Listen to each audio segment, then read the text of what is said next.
Hello, hello, you beautiful souls. Welcome back to my channel. My name is Michelle. We talk all things life, love, spirituality, law of attraction, and all of that juicy goodness. In this video, we're going to talk about how to get you on your mission, how to get you in alignment in your highest joy, attracting all the abundance, all the opportunities, and you're just like flowing with life. You're waking up each day feeling good, excited for the unknown. You're saying, universe, change me into a man or a woman that can receive so much magic today. How do we get there? We get there by being in alignment with our soul.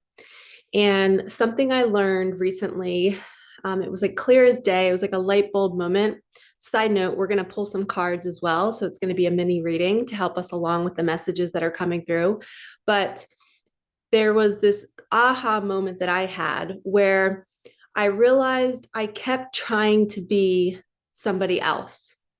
So I would see another spiritual reader on YouTube, or I would go to an event and I would see somebody else and I'd be like, I got to dress like them, or I got to do this, or I have to shuffle like them, and I kept trying to be that person. But what I found, and I learned this early on in my journey, what I found was we have to explore and see how others do it. You know, if it's in our world, if it's in our bubble of what we want to do, like card reading, coaching, manifesting, I have to watch how others are doing it and see, okay, what worked for me? What did they share that really hit my heart and helped me grow? And then how can I make it mine? How can I take that and twist it and really put my own little signature on it so that people who are watching me can really relate to that? And then it's your job to take what I teach you and make it yours and embody it and integrate it. And then you start living your life from your signature. And what happens is, so say this is the height of my soul's signature, right? And I kept trying, and I'm here, right? And I kept trying to be somebody else. I was going further and further away from who I am. This is my authentic self up here, right? This is the Michelle that loves to train hard. I love to lift heavy. I love to do sprints. Well, beginning in my journey, I always felt like I had to be this soft and gentle, intuitive reader, or this like 80-year-old wise woman who's learning about spiritual stuff. And I felt like that didn't match the athlete in me, the old version of me that was like a kick-ass athlete. And I loved to move my body. And I just felt like those two lives were like separate. So I told myself I couldn't be her. And I pulled further and further away from her. And guess what that did? That left me always searching for something else. I was always looking for pleasure in other ways of my life, whether it was with food or with caffeine or with finding partners. I was always focused somewhere else instead of just letting her come out and be who she is. And I also want to invite you all to think about your childhood. You know, for me, there was a situation at a lunch table. I think it was in 6th grade. And I slept over a friend's house and we were dancing on the bed, total pajama party, blaring music, and I loved to dance. And I was just totally in my divine feminine flow. Didn't know what it was back then. The Michelle that like just was herself. And I just loved life back then. Well, this girl went and told the entire lunch table that I took off my shirt and I was touching my chest and I was dancing on her bed. And she was not a very nice girl, I found out later. And do you know what that did to me? So this authentic version of me who loves to be playful and beautiful and fun and vibrant, I immediately was told in that moment at that table, I was betrayed, right? And I was made out to be seen in a certain way. So I shrunk myself because I was like, I'm never doing that again. I can never be her because she's going to be misinterpreted, or she's going to be this, or she's going to be lied about. I was totally betrayed by that friend. And now other people who know me at that table were like, Michelle wouldn't do that. But that deep down, like I still felt like, oh my God, do they think I really did that? Like, do they believe me? And it just shrunk me. It took that little like tiger in me, the leopard in me out. And I then became so nervous to be her. So when I became an adult and I started to spiritually awaken about 5 years ago, I was numb. I was calloused over. There was event after event after event that did that to me, that shrunk me, that made me feel small. My physical abuse in my childhood, there was sexual abuse in my childhood. Then I went through the loss of my daughter. There was all of these events that I have listed on a timeline so I can see myself and do my little life mapping to see how I transformed and how I got very, very calloused over. And then as I started to awaken, I began to resensitize myself. And some of you might be going through that too. You start to feel everything. You're like, oh my God, I'm so sensitive. I'm like this fragile butterfly who's flying around and everything affects me. And why didn't I feel this way growing up? And why didn't I feel this way in high school and college? I like just coasted through and nothing really affected me, or maybe it did and you didn't tell anybody. But as we start to awaken, we are pushing that sensitivity button and we are blasting it open. And all the things that kept us from our most authentic version of ourselves were way down here. We start to get closer. We start to open up a little bit and we start to just embrace this version of ourselves. And we stop trying to be someone else, which pulls us away from her or him. And for me to step fully into her, there's some things that I had to do. I had to, number one, believe it or not, that one scenario in sixth grade, that made me so self-conscious of my chest. And I don't have a very large chest, I'm not like big boob, double D's or anything like that. But you bet your ass, I kept myself covered. I wore sports bras. I never wore regular bras. I wore hoodies. I wore everything to cover me up. Because then I always had this thought that people were visualizing me topless dancing on a bed. So now I felt so betrayed. I felt violated.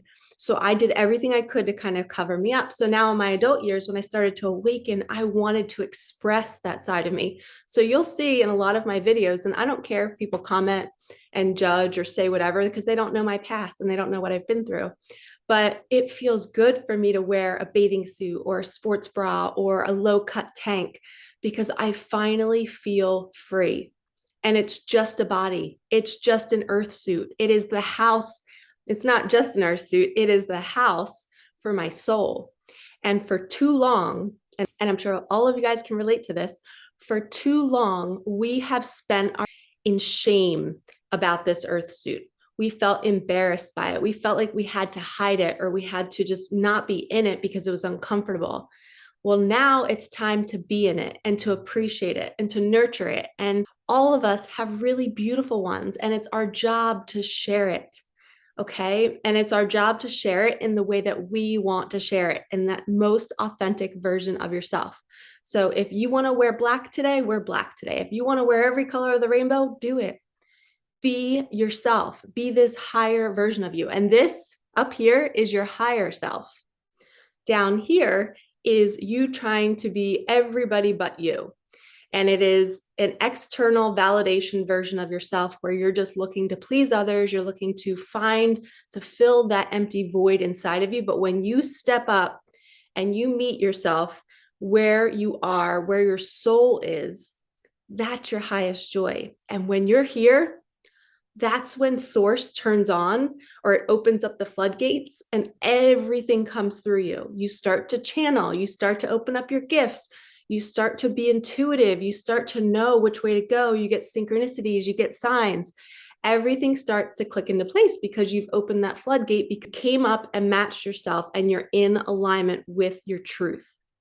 So I hope that makes sense of stepping into who you are. Don't try to be other people, but if you're learning a craft or you're wanting to understand how people do the work that you want to do, it's okay to pull aspects from their work and apply it to your life and to see, okay, this works for me. I like that sentence they just said. I'm going to use that sentence all the time in my life because it resonates with me.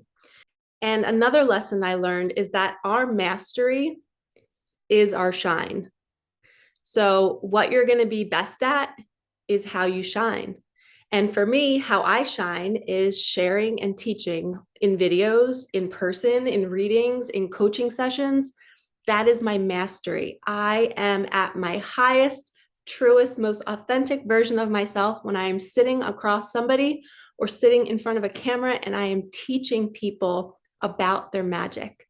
I am here to help you remember that you have magic within you. And we've been calloused over. We've been pushed so far away from this magic, and it's time to come back to it. Okay. When we were born, we were up here. We were in our fullest light. We were this beautiful baby. We were beaming with energy. And then as we moved on in life, people knocked us down. Society knocked us down. We saw things, we heard things, we just were smushed. And now all of those traumas, we're going to dissolve them all, and you're going to be able to move back into your highest potential. And your mastery is getting to this stage, awakening, opening up those floodgates, allowing your gifts to pour through you. And sometimes we need help. I would not be here. Honestly, you guys, I would not be here if it wasn't for my mentor. Her name is Anna Castro. I should say Anna S. Castro. She changed her name, and she just recently became a citizen in the US. She's from Brazil. She just got her citizenship. High five, Anna. And I've been with her for 5 years. The universe brought her to me, and it's a really cool story. I have to share it another time, but she made me who I am, and I did the work. I always tell my clients, now that I'm a mentor and I mentor other people, I say, you're doing the work. I'm like, my job is to just supply what you need and what my guides and my angels are telling me that you need, but you have to take it and then apply it to your life. And that's why we can't give all of our credit to our teachers, because we're the one applying it, and we're the one stepping into that version of ourselves, facing our fears and doing what we came here to do, which is our mission, our mastery, and it is us shining our light. And we need your light more than ever right now. We are all being called to action. And if you're at a job you don't like, or you're in a partnership that doesn't light you up, book a session with me. I can mentor you. We could just do one reading, whatever you feel called to do, but I can help you take those small steps out of that. Because if you're in something that's hindering you and you're not at your highest potential, you're going to stay there. And once you take one small step out, you get closer and closer. And sometimes, I know for me, when I quit my teaching job, oh my gosh, I shot up like 10 levels. It was like that job was literally it was like a cinder block holding me down. As soon as I let it go, I was like, whoop. I was like, this is all I needed to do all this time. I spent 3 years like debating on whether to leave teaching. All I had to do was let it go. I'm at my highest potential. I'm making more than I was teaching in less hours. I literally could work 2 hours now and make the same that I would make in a day teaching. Can you imagine that energy match? 2 hours of working with clients and talking about this and just feeling so lit up, or even 2 hours of me, filming content, as opposed to 8 hours of always having to be somewhere, chaos management, worrying about the kids' safety and like performing all day long and bell schedules and all that busyness. And it just didn't honor, our world does not honor that schedule and that lifestyle with abundance. And some people are made for it. For my first 12 years, I would go into work every day and be like, you guys, we get paid to hang out with teenagers and inspire them and make them better people. But then my 12th year hit, and it was like my soul turned on and I awakened, and it was time to move on. But it took me a while to shift out because I didn't know that this was my highest potential. I was staying stuck thinking I needed the paycheck and I needed the health insurance and my pension and all that jazz, which is real stuff. But if you're fearing leaving your job, I took a fear course this summer, and I really wish I would have had it 3 years ago when I left my job. It would have helped me see that there really wasn't anything to fear, because as soon as you let that job go, you rise. And the fear course teaches you how to let it go so that you can rise. So everything's in the description box below for that fear course. It's called Fear Alchemy. I have a code. It's Michelle 10. But I really wish I would have had that 3 years ago. So if you're in that stage where I was 3 years ago, go do that course. Okay. All right. So your mastery is your shine. Let's get some cards on that. All right, universe. What do you have for us today?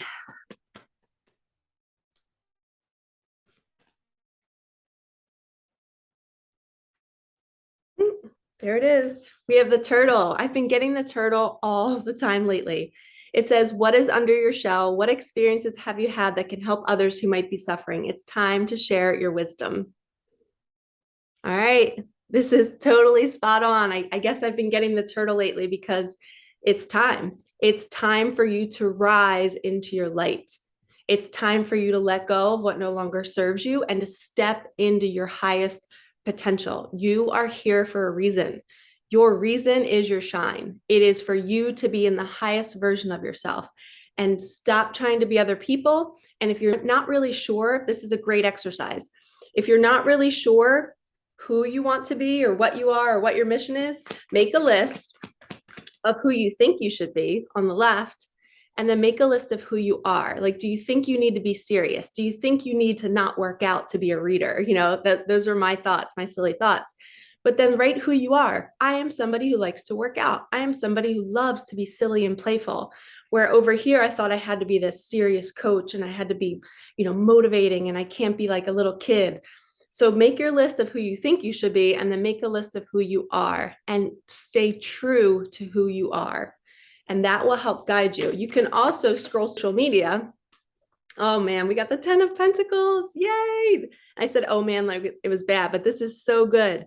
This is you stepping into your mission. And when you do that, you attract all the money, the abundance, the glamorous lifestyle, which whatever that looks like for you. It could be a peaceful night on a balcony with your partner. It could be raising kids. It could be working with animals. It's full abundance. When you share your wisdom, money follows. So if you leave your job and you step into your truth, the money will pour in. You're going to open up those floodgates and everything's going to come to you. And if you have a bunch of inspired ideas, I don't know if I totally cut myself off earlier. I'll have to look back. Sorry if I hop topics, but I just go with the flow. I'm intuitive. But when you open up the floodgates, and you might have like 5 different inspired ideas, right? You're like, I don't know which way to go, Michelle. I have a lot of clients that do this. My tip is follow your highest. If you have 5 things of ideas, you want to write a book, or you want to make music, or you want to do this, line them all up and say, which one brings me the most joy? Don't think about money. Don't think about logistics. Just think about which one really lights you up. That is your highest, right? So you start to take action on that. Maybe you're moonlighting, maybe you have a full-time job and you start doing that at night. Start taking small steps towards that highest joy, and watch. The universe will start to open up all of these doors for you when it's your highest, because your soul and your higher self knows the way. It just wants you to pick your highest. It does not want you staying stuck. Okay. And when we have multiple inspired ideas, we're always like, which one am I supposed to do? Universe, higher self, talk to me. It's whatever one feels the best. And you have to rank them, because we always are going to have multiples, and we have to really go with our highest joy in each moment. Okay. Last card. We're going to do Angel Wisdom Tarot. Okay. I think we got 2 here. Oh my gosh. Wow. Or we got 3. Somebody's leaving a relationship. 10 of Swords. It's an ending, a new beginning. It says the end of a situation that brings relief, sadness, or both, the opportunity for new happiness, a weight off your shoulders, the end of an addiction, a melodramatic reaction. Okay, this is you walking out the door, or somebody in your life walking out the door to you, because we have the Marriage card. Holy Toledo. Look at this beautiful farmhouse, which is always my dream. It says, so much to celebrate. Send gratitude to the divine and the angels for the peace and prosperity coming to you. Peace and contentment in your personal life. So we finally find peace when we step into our highest version of ourselves, and we stop staying stuck underneath people and jobs and situations that no longer serve us. The third card we got was the Knight of Cups. This is a knight in shining armor coming in with love. It says romantic, flirtatious, introspective, falling in love, being swept off your feet, a sudden love affair, a lack of balance in relationship, situations or topics that make your heart flutter, a love of art or poetry. So he's a romantic. I don't know. I just see leaving, arriving, and settling in. And we also have abundance. It's all going to flood it at once. Okay, somebody's going to be taking that leap, coming towards you. You're going to be sharing your wisdom. You're going to be attracting all the abundance once you step into your mission. And you're going to feel so good because you've stepped into this. You stepped into your shine, your mastery. And if you need help, book a session. I also do a mentorship program. Everything's in the description box below. I'm sending you so much love. Like, comment, subscribe, hit that bell, and I will see you in the next one. Peace out.